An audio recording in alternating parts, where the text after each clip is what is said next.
Welcome to స్వతంత్ర. నేను విజయ్. ముందుగా హెడ్లైన్స్ చూద్దాం. ఎమ్మెల్సీ ఉప ఎన్నికల పోలింగ్కు సర్వం సిద్ధం. ఓటు హక్కు వినియోగించుకున్న 4.63 లక్షల పట్టభద్రులు.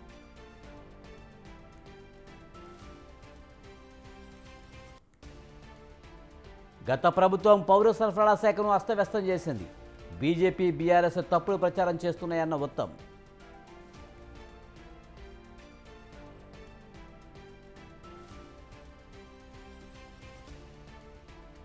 తెలంగాణలో బ్లూ ట్యాక్స్ నడుస్తుంది. కాంగ్రెస్ పాలన అంటేనే కుంభకోణాలన్న కేటీఆర్.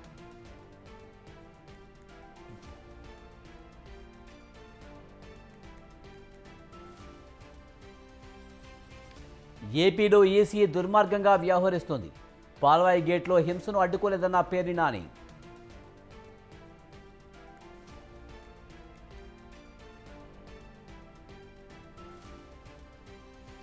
ఆప్ నేతలు నాపై వ్యతిరేకంగా దుష్ప్రచారాలు చేస్తున్నారు. అత్యాచార హత్య బెదిరింపులు వస్తున్నాయన్న స్వాతి మాలివాల్.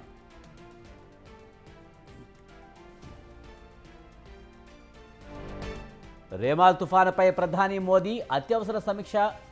ప్రాణ నష్టం జరగకుండా చూడాలని అధికారులకు ఆదేశాలు.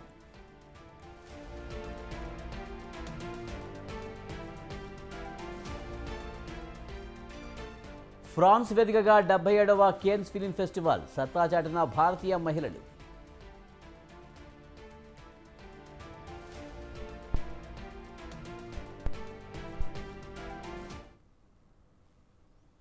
ఖమ్మం, నల్గొండ, వరంగల్ జిల్లాల పట్టభద్రుల ఎమ్మెల్సీ ఉప ఎన్నికల పోలింగ్కు సర్వం సిద్ధమైంది.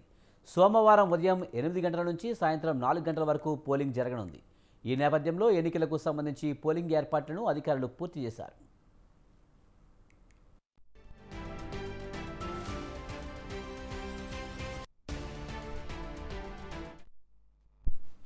సోమవారం ఉదయం 6 గంటలకు మాక్ పోలింగ్ నిర్వహించనున్నారు. ఉదయం 8 గంటలకు పోలింగ్ ప్రారంభిస్తారు. అన్ని పోలింగ్ కేంద్రాల్లో వెబ్కాస్టింగ్ ఏర్పాటు చేశారు. పోలింగ్ ముగిసిన తర్వాత అన్ని బ్యాలెట్ బాక్సులు నల్గొండలోని దుప్పలపల్లి వేర్ హౌసింగ్ గోడౌన్స్కు చేర్చుతారు. జూన్ 5న ఓట్లను లెక్కిస్తారు.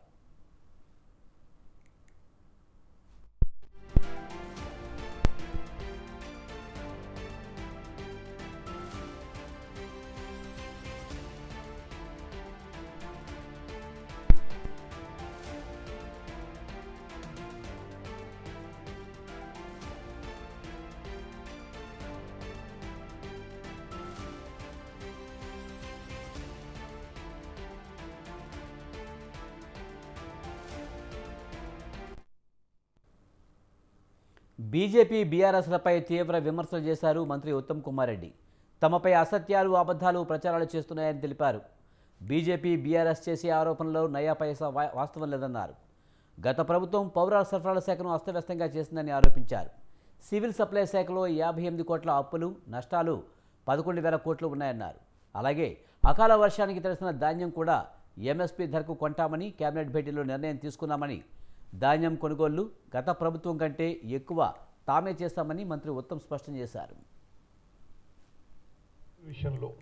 ధాన్యం కొనుగోలు విషయంలో గత ప్రభుత్వం కంటే మేము ముందు మొదలు పెట్టినాం. ఎక్కువ కేంద్రాలు ఓపెన్ చేసినాం, ఎక్కువ కొనుగోలు చేసినాం. రాష్ట్ర వ్యాప్తంగా 4-5 రోజుల్లో రైతులకి పైసలు అందే విధంగా చేసినాం.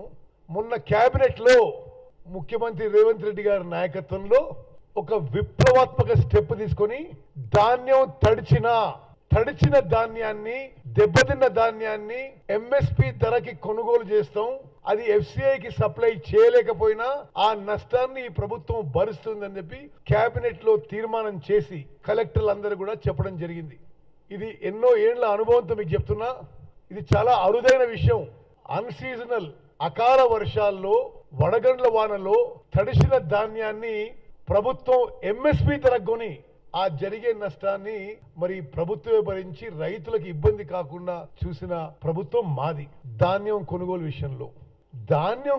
విషయంలో గత ప్రభుత్వం కంటే బీఆర్ఎస్పై మంత్రి దుద్దిల శ్రీధర్ బాబు తీవ్ర విమర్శలు చేశారు. విద్యుత్ శాఖను సరిగ్గా నడపలేని బీఆర్ఎస్ ప్రభుత్వం ఇప్పటి ఇబ్బందులకు కారణమన్నారు. వరంగల్ ఎంజీఎం హాస్పిటల్పై బీఆర్ఎస్ నేతలు చేసిన వ్యాఖ్యలను తప్పుపట్టారు. 11 kV ఫీడర్లో టెక్నికల్ ఇష్యూ వల్ల సమస్య ఎదురైందని తెలిపారు. ఇదే ఎంజీఎం ఆసుపత్రిలో బీఆర్ఎస్ హయాంలో పేషెంట్లను ఎలుకలు కొరికాయని గుర్తు చేశారు. బీఆర్ఎస్ నేతలు ముందు దానికి సమాధానం చెప్పాలన్నారు. సంబంధించిన విద్యుత్ శాఖను సరిగా నడపలేని చేతకాని ఆ ప్రభుత్వం ఈరోజు ఈ విధంగా మాట్లాడడం అనేది చాలా బాధాకరం, దురదృష్టకరం. వరంగల్ ఎంజీఎం హాస్పిటల్కు సంబంధించి ఈరోజు 121 ట్వీట్లు చేసిండు మహానుభావులు. 11 kV ఫీడర్, ఇది కూడా హాస్పిటల్కు సంబంధించి ఆ ఫీడర్కు సంబంధించిన టెక్నికల్ అంశం విషయంలో మిగతా హాస్పిటల్కు సంబంధించిన మిగతా డిపార్ట్మెంట్స్ అన్నిటికీ కూడా కరెంట్ వస్తే డయాలసిస్కు సంబంధించి అక్కడ లైను ఇబ్బంది వలన అక్కడ జనరేటర్ ఆన్ కాలేదు, కేవలం జనరేటర్ ఆన్ కాలే. పొద్దున్న లేస్తూనే వాళ్ళ పత్రికా పాంప్లెంట్లో పెద్ద ఎత్తున ముందుకు పెట్టి ఈరోజు 24 పేషెంట్లకు ఇబ్బంది కలిగించే విద్యుత్ శాఖకు సంబంధించిన అంశం అని చెప్పినప్పుడు కొద్దిగా ఆలోచన చేయాల్సిన అవసరం ఉండేది. ఎందుకైంది, ఏ విధంగా అయిందని. అదే ఎంజీఎం హాస్పిటల్లో 121 సార్లు బ్రేక్ డౌన్ అయింది. 45 గంటల 56 నిమిషాలు విద్యుత్ అంతరాయం కలిగింది. దీనికి సమాధానం ఎవరు చెప్పాలా? ఎంజీఎం హాస్పిటల్లోనే ఇదే ఐసీయూలో ఎలకలు పేషెంట్ కాలు కొరికినాయి. దానికి సమాధానం ఫస్ట్ చెప్పాలా? ఫస్ట్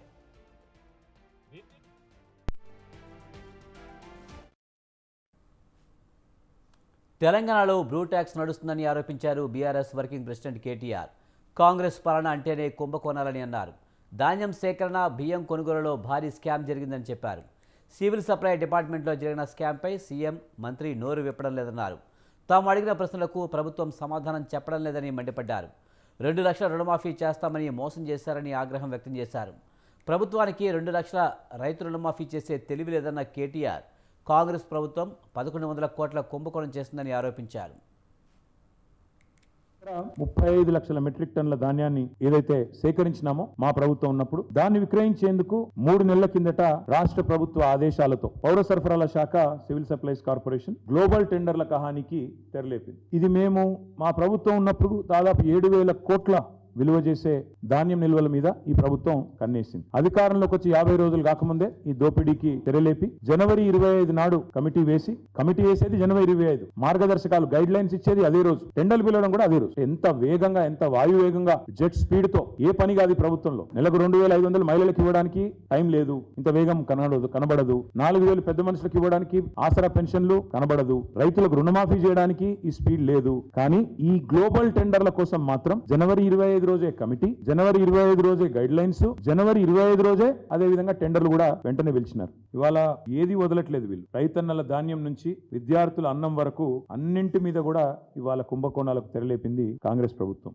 ఇటు రైతులేమో పడిగాపులు పడుతుంటే రోడ్ల మీద ఇంకా ధాన్యం కొనుగోలు పూర్తిగాక అకాల వర్షాలతో సతమతమయ్యి కొనుగోలు కేంద్రాలలో రైతులు కన్నీళ్లు పెట్టుకుంటే, మరొకవైపు ప్రభుత్వం మాత్రం ధాన్యం కొనుగోలు మీద దృష్టి పెట్టకుండా వాళ్ళు చాలా బిజీగా ఈ ధాన్యం కుంభకోణం మీద దృష్టి పెట్టి మరి స్వయంగా ముఖ్యమంత్రి గారి పేషీ నుంచి పౌర సరఫరాల శాఖ డిపార్ట్మెంట్ నుంచే ఈ కుంభకోణం జరిగిందనేది మాకు వస్తున్న ఇన్ఫర్మేషన్. ప్రభుత్వ ఖజానాకు గండి కొట్టడం, కొంతమంది కాంట్రాక్టర్లకు దోచిపెట్టడం, వీళ్ళు కలిసి చీకటి దందా చేసి 1,000 కోట్ల రూపాయల కుంభకోణం ఈరోజు నేను నిర్దిష్టంగా చేస్తున్న ఆరోపణ. ఇప్పటికే రాష్ట్రంలో బి ట్యాక్స్ అని, ఆర్ ట్యాక్స్ అని, ఆర్ఆర్ ట్యాక్స్ అని, యూ ట్యాక్స్ అని రకరకాలుగా ట్యాక్స్ల గురించి వింటా ఉన్నాం, అన్అఫీషియల్ ట్యాక్స్ల గురించి వింటా ఉన్నాం. ఈ రోజు ఈ స్కామ్ లో మాత్రం కేవలం ఇక్కడ తెలంగాణలోని కాంగ్రెస్ పెద్దలకే కాకుండా ఢిల్లీ పెద్దల దాకా కూడా మరి హస్తం ఉందని చెప్పి మాకున్న సమాచారం.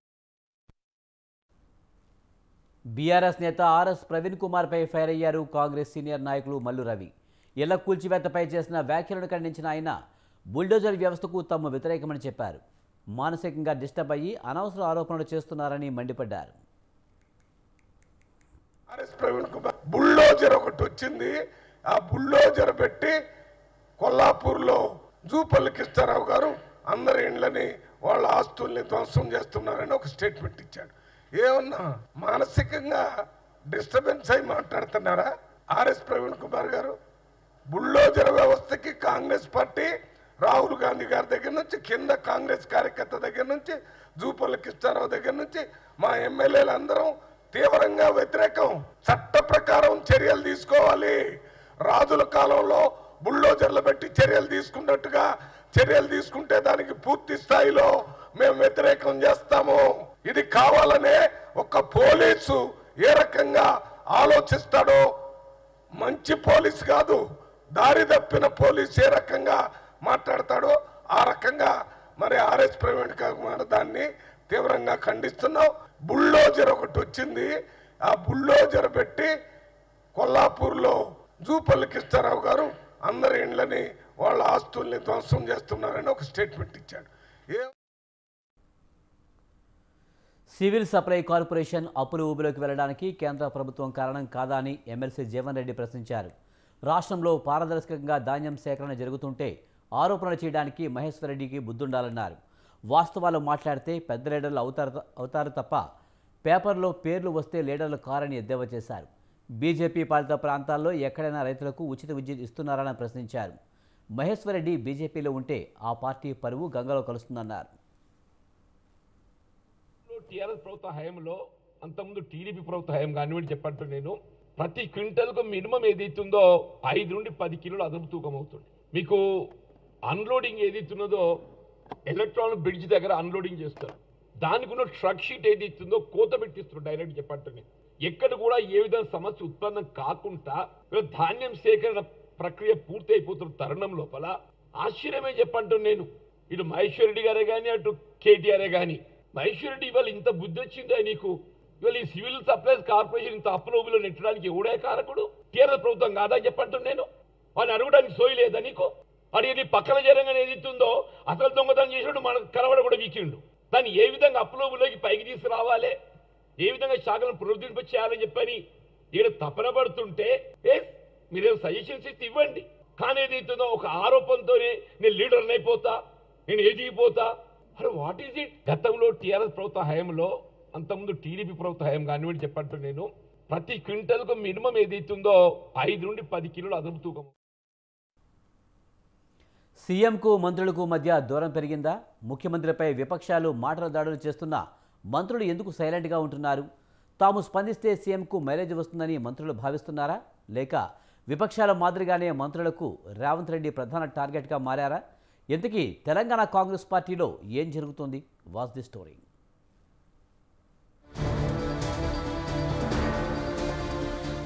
రాష్ట్రంలో అధికారంలో ఉన్న కాంగ్రెస్ ప్రతిపక్షాలను కట్టడి చేయడంలో పూర్తిగా విఫలమవుతోందనే విమర్శలు వినిపిస్తున్నాయి.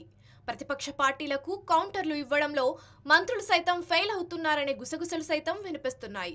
ఒకవైపు పార్టీ నేతలు, మరోవైపు ప్రభుత్వ నేతలు, 2 వర్గాలు ప్రతి అంశాన్ని సీఎం రేవంత్ పైనే వదిలేస్తున్నట్టు విశ్లేషకులు చెబుతున్నారు. పాలన బాగానే ఉన్నా ప్రతిరోజు విమర్శలు ఎదుర్కోవాల్సి వస్తోందని పార్టీ క్యాడర్ అసంతృప్తితో ఉన్నట్టు సమాచారం.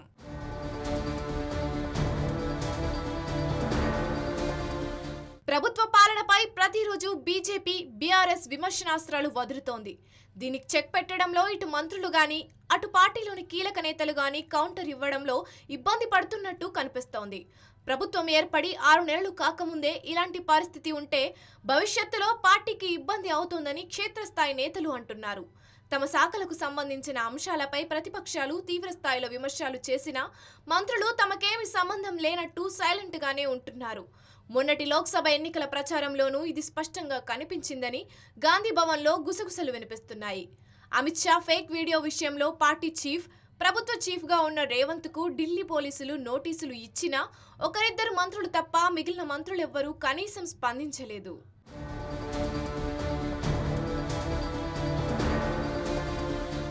కాంగ్రెస్ ఎన్నికల ముందు ఇచ్చిన హామీల అమలుపై బీజేపీ, బీఆర్ఎస్ కలిసి అధికార కాంగ్రెస్ పై మాటల దాడి చేస్తున్నాయి.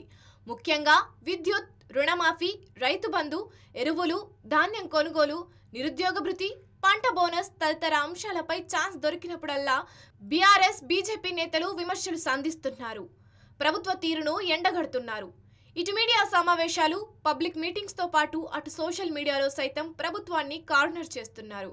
ఇక ప్రభుత్వం పడిపోతోందని, రేవంత్ పార్టీ మారతారని ప్రతిపక్షాలు విమర్శలు చేస్తున్నా మంత్రులు, సీనియర్ నేతలు ధీటుగా స్పందించకపోవడంపై పార్టీలోని ద్వితీయ శ్రేణి నేతలు అసంతృప్తిగా ఉన్నట్టు తెలుస్తోంది.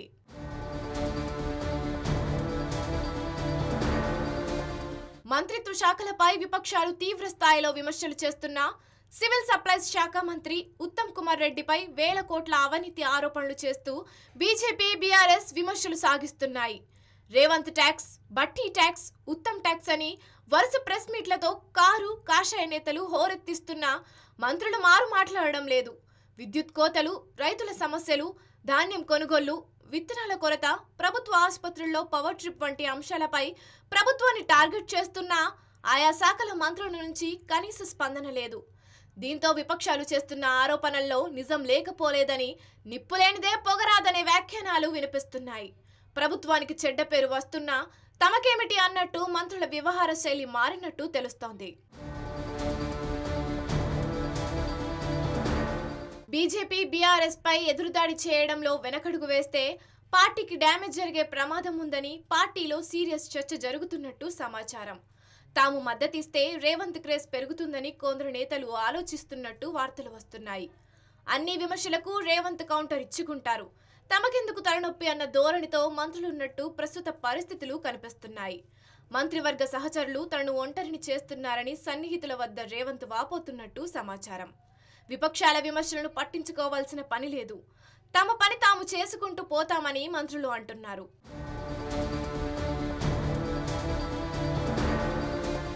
అయితే మంత్రుల మౌన వైఖరి, తటస్థ వైఖరి రేవంత్ రెడ్డిని ఇరకాటంలో పెడుతోంది. దీంతో మున్ముందు ఈ సమస్య ఎక్కడికి దారితీస్తోందో అని సగటు కాంగ్రెస్ కార్యకర్తలు ఆవేదన చెందుతున్నట్టు తెలుస్తోంది.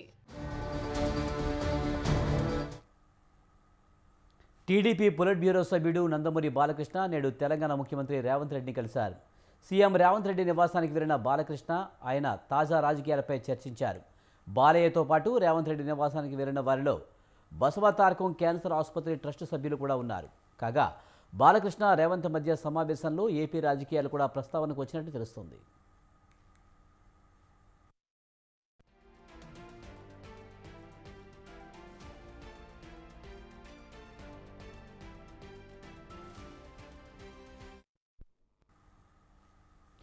ఏపీలో పోలీసుల తీరుపై వైసీపీ ఫైర్ బ్రాండ్ నేత పేర్ని నాని తీవ్రంగా మండిపడ్డారు.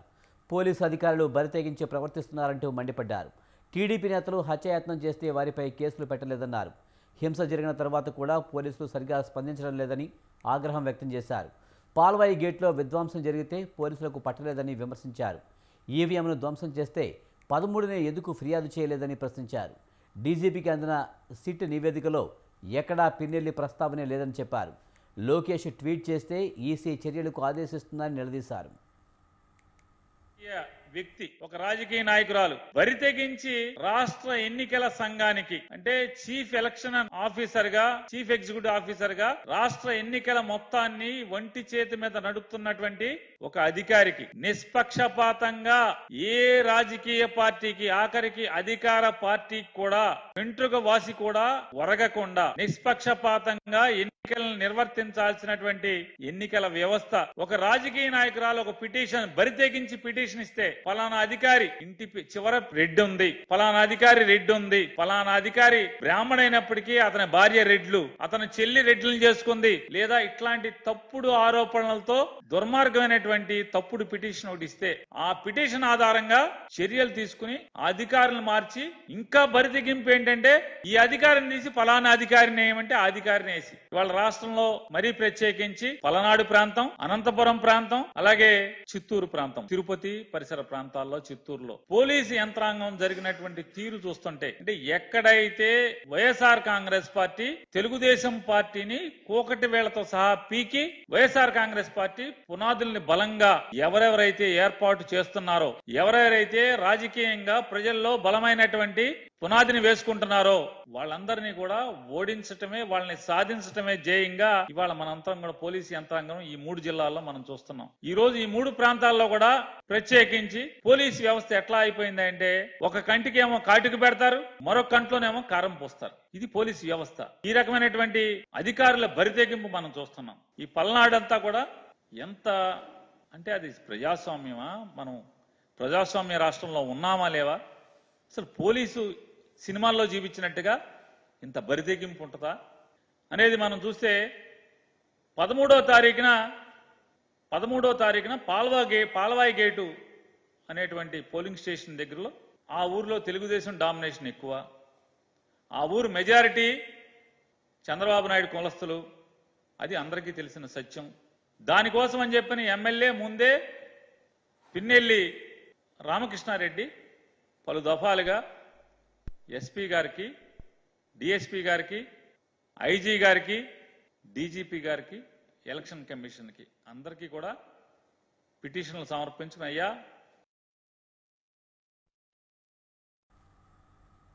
ఏపీలో ప్రశాంతంగా పోలింగ్ నిర్వహించడంలో ఈసీ విఫలమైందని మంత్రి కాకాని ఆరోపించారు. నెల్లూరులో హింసకు ఎన్నికల కమిషన్ బాధ్యత వహించారని తెలిపారు. మాచర్లలో వైసీపీ ఏజెంట్లపై దాడి చేసి రిగ్గింగ్ చేస్తుందన్నారు. సోమిరెడ్డి వీడియో మీడియాలో వచ్చినా ఈసీ పట్టించుకోలేదని చెప్పారు. అలాగే పిన్నెల్లి వీడియో ఈసీకి తెలియకుండా బయటికి ఎలా వచ్చిందని ఆయన ప్రశ్నించారు. పాల్పడడానికి వాళ్ళ పక్షపాత ధోరణితో కావాలని ఉద్రిక్తతలు రెచ్చగొట్టి ఎక్కడైతే వైఎస్ఆర్ కాంగ్రెస్ పార్టీకి అనుకూలంగా ఉంటుందో అక్కడ విపరీతమైనటువంటి బందోబస్తు పెట్టి భయభ్రాంతులు గురి చేసి వాళ్ళకి మనకు సంబంధించినటువంటి నిర్వహించడంలో వైఫల్యం చెందింది అని చెప్పి మేము భావిస్తున్నాం. ఎక్కడన్నా మానవతా దృక్పథంతో డబ్బులు పంపిణీ చేయొచ్చా, మీరు మాకు వివరణ ఇవ్వండి అని చెప్పి అడిగాం. దాని మీద ఎన్నికల కమిషన్ స్పందిస్తుందని ఆశిస్తున్నా. లేని పక్షంలో ఖచ్చితంగా హైకోర్టులో కేసు వేసి ఎక్కడో తీసుకొచ్చి తమిళనాడు పోలీసుని పెట్టారు. వాళ్ళకి పాపం తెలుగు రాదు, వీళ్ళు పోయి చెప్పేది వాళ్ళకి అర్థం కాదు, వాళ్ళు చెప్పేది చర్యలు తీసుకోవడం జరుగుతుందని చెప్పి సందర్భంగా తెలియజేస్తూ కౌంటింగ్ ప్రక్రియ సజావుగా సాఫీగా జరగడానికి కూడా జిల్లా ప్రజలు సహకరిస్తారని నేను ఆశిస్తున్నా. రిగ్గింగ్కి పాల్పడడానికి వాళ్ళ పక్షపాత ధోరణితో కావాలని ఉద్రిక్తతలు రెచ్చగొట్టి ఎక్కడైతే వైఎస్ఆర్ కాంగ్రెస్ పార్టీ మాచర్ల ఎమ్మెల్యే పిన్నెల్లి బ్రదర్స్పై తీవ్ర విమర్శలు చేశారు టీడీపీ నేత వల్లరామయ్య. మాచర్లను తన సామ్రాజ్యంగా భావించి పిన్నెల్లి సాగించిన దౌర్జన్యకాండ, అతని దుర్మార్గపు చర్యలు ఒక్కొక్కటిగా బయటకు వస్తున్నాయని తెలిపారు. ఏజెంట్గా కూర్చుంటే చంపేస్తారా అని ప్రశ్నించారు. పిన్నెల్లి రామకృష్ణారెడ్డి అతని తమ్ముడు ఆ మాచర్లను వాళ్ళ సొంత సామ్రాజ్యంగా, సొంత డొమినియన్గా ఏర్పాటు చేసుకొని వారి మాట కాదన్న వాళ్ళని ఈ రకంగా చంపేయటం, హింస పెట్టడం, బెదిరించటం, మానసిక క్షోభకు గురి చేయటం వాళ్ళకి అలవాటైపోయింది. ఆ కళ్ళకుంటలో వాళ్ళ సొంత గ్రామంలో ఏజెంట్గా కూర్చోవటం అతని పాపం అండి. ఒక దళితుడు, ఒక మాదిక కులానికి చెందినవాడు ధైర్యంగా నా తెలుగుదేశం పార్టీ తరఫున నేను కూర్చుంటానని ఏజెంట్గా కూర్చుంటే చంపేస్తారా? అంటే ఎస్సీలు ఉండొద్దా? ఈ రాష్ట్రంలో ఉండొద్దా? నా ఎస్సీలని ఓట్లు దొబ్బుకు తిని ఈరోజు చంపేస్తారండి ఎస్సీలని. నేను అందుకే జగన్మోహన్ రెడ్డి ప్రజాక్షేత్రంలో తేల్చుకుందాం ఉన్నాను. ఇదా ప్రజాక్షేత్రం తేల్చుకోవటం అంటే? ఈ రాక్షసత్వమా? ఎక్కడ వాడు ఇది చంబల్లోయ గ్రామాలకు 100 గ్రామాలు కలిపితే చంబల్లో. కేంద్రంలో సంకీర్ణ ప్రభుత్వం తప్పదని అన్నారు APCC media chairman Tulasi Reddy. Congress నేతృత్వంలో ఇండియా కూటమి అధికారంలోకి వస్తుందని ఆశాభావం వ్యక్తం చేశారు. రాష్ట్రంలో 2014 నాటి ఎన్నికల ఫలితాలు పునరావృతం అవుతాయని చెప్పుకొచ్చారు. కాంగ్రెస్ ఓట్ల శాతం పెరుగుతున్నందువల్ల ఆయన కడపలో షర్మిలారెడ్డి గెలుస్తుందని ధీమా వ్యక్తం చేశారు. కేంద్రంలో ఇండియా కూటమి అధికారంలోకి వచ్చే అవకాశాలు కనిపిస్తున్నాయి. మొత్తం లోక్సభ సీట్లు 543. ఏ పార్టీ అయినా సింగిల్ పార్టీగా అధికారంలోకి రావాలంటే మ్యాజిక్ ఫిగర్ 272 లోక్సభ సీట్లు గెలవాలి. కానీ ప్రస్తుత పరిస్థితి చూస్తూ ఉంటే ఏ పార్టీ కూడా సొంతంగా సింగిల్ మెజార్టీ వచ్చే పరిస్థితి కనిపించలేదు. కాబట్టి ఖచ్చితంగా కేంద్రంలో సంకీర్ణ ప్రభుత్వం అధికారంలోకి వస్తుంది. ఆ సంకీర్ణ ప్రభుత్వం కూడా ఇండియా కూటమి అధికారంలోకి వచ్చే అవకాశాలు కనిపిస్తాయి. కారణం కాంగ్రెస్ పార్టీ కంటే బీజేపీకి కొన్ని సీట్లు సింగిల్ పార్టీగా ఎక్కువ వచ్చినప్పటికీ కూటమికి సంబంధించి ఏపీ సీఎస్ జవహర్ రెడ్డిపై మాజీ మంత్రి సోమిరెడ్డి చంద్రమోహన్ రెడ్డి విమర్శలు చేశారు. దేశానికి స్వాతంత్ర్యం వచ్చిన తర్వాత ఏ సీఎస్ కూడా ఇలా దిగజారలేదన్నారు. జవహర్ రెడ్డి చీఫ్ సెక్రటరీ కాదు, చీఫ్ సెక్రటరీ అంటూ ఎక్స్ వేదికగా ఆగ్రహం వ్యక్తం చేశారు.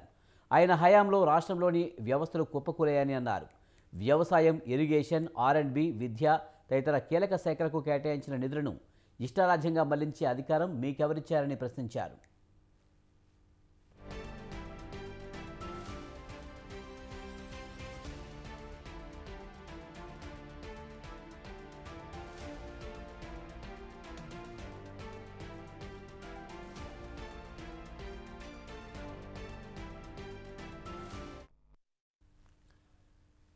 జగన్కు సీఎస్ గులాంలా మారి చట్టాలను బూటికాలి కింద నలిపివేయడం దుర్మార్గమన్న సోమిరెడ్డి, సీఎం దోచుకుంటున్న లక్షల కోట్లకు కౌంటింగ్ ఏజెంట్లా మారిపోవడం దురదృష్టకరమన్నారు. రాష్ట్ర వ్యాప్తంగా రెవెన్యూ శాఖను భూకుంభకోణాలకు అడ్డాగా మార్చేశారన్నారు. ప్రజల పాలిట పెనుశాపమైన ల్యాండ్ టైటిలింగ్ యాక్ట్ను ఒక సీఎస్గా ఎలా అంగీకరిస్తారని ప్రశ్నించారు. రాష్ట్ర వ్యాప్తంగా రాజకీయ హింస జరుగుతుంటే సీఎస్గా అదుపు చేయడంలో విఫలమయ్యారని విమర్శించారు.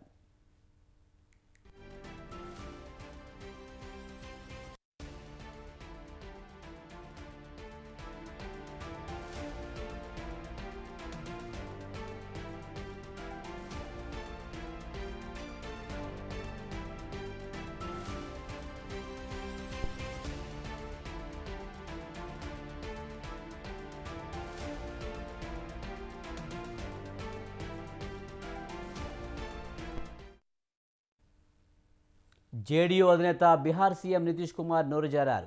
పాట్నాలో జరిగిన ఎన్నికల సభలో పాల్గొన్న ఆయన అనుకోకుండా ప్రధాని మోదీ మళ్లీ ముఖ్యమంత్రి కావాలని కోరుకుంటున్నట్టు చెప్పారు. ఈసారి ఎన్నికల్లో ఎన్డీఏ 400 సీట్లు గెలుస్తుందని ధీమా వ్యక్తం చేశారు. తాము భారత్ అంతటా 400 సీట్లకు పైగా గెలవాలని అనుకుంటున్నామన్నారు. మోదీ మళ్లీ ముఖ్యమంత్రి కావాలి, అప్పుడు భారతదేశం అభివృద్ధి చెందుతుందని నోరు జారారు.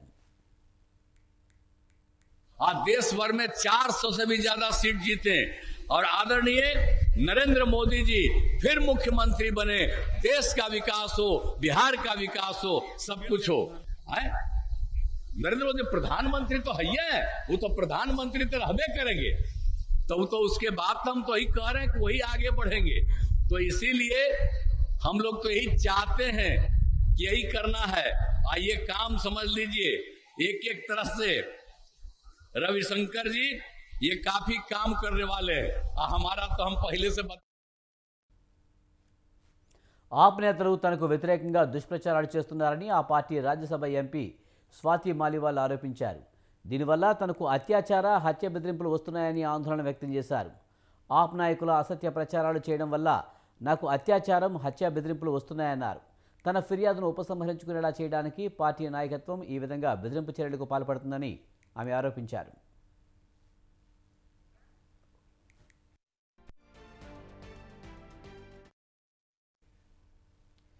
ఇవి బులెటిన్ విశేషాలు. చూస్తూనే ఉండండి స్వతంత్ర.